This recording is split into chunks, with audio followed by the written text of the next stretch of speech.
Sa kuha ni John Eric Reyes, makikita ang 4 na bahay na nasira sa Zone 1 sa Barangay Poblacion, Abra de Ilog, Occidental, Mindoro matapos lumakas ang agos ng Lawaan River dahil sa mga naanod na troso mula sa kabundukan dulot ng malakas na ulan. Ayon sa uploader, lumihis ang agos ng ilog patungo sa komunidad matapos maipon ang mga troso. Wala namang naiulat na nasaktan o nawawala. Nagpadala na ang LGU ng heavy equipment para linisin ang daluyan ng ilog at maiwasan ang karagdagang pinsala.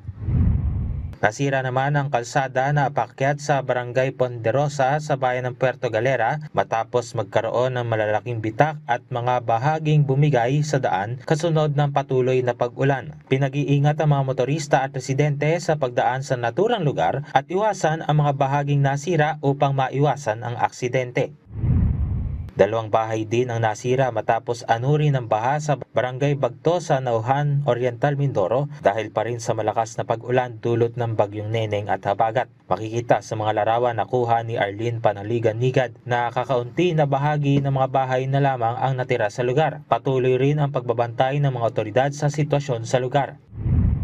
Nagsagawa ng evacuation, pumping, clearing at rescue operations ang Philippine Coast Guard sa mga komunidad na apektado ng habagat sa mga bayan ng Lian, Lemery at San Luis sa Batangas. Gayon din sa mga bayan ng Puerto Galera at Calapan sa Oriental, Mindoro. Ayon sa PCG, aabot sa 104 na individual na nakatira sa flood-prone area sa Lian ang kanilang inilikas.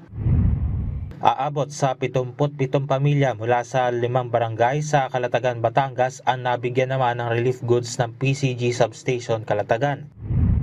Inilikas naman ang nasa 13 individual na nakatira sa landslide-prone area sa Barangay Halang sa Lipa City sa Batangas dulot pa rin ng habagat. Dinala ang mga ito sa Cipriano M. Andal Memorial Elementary School.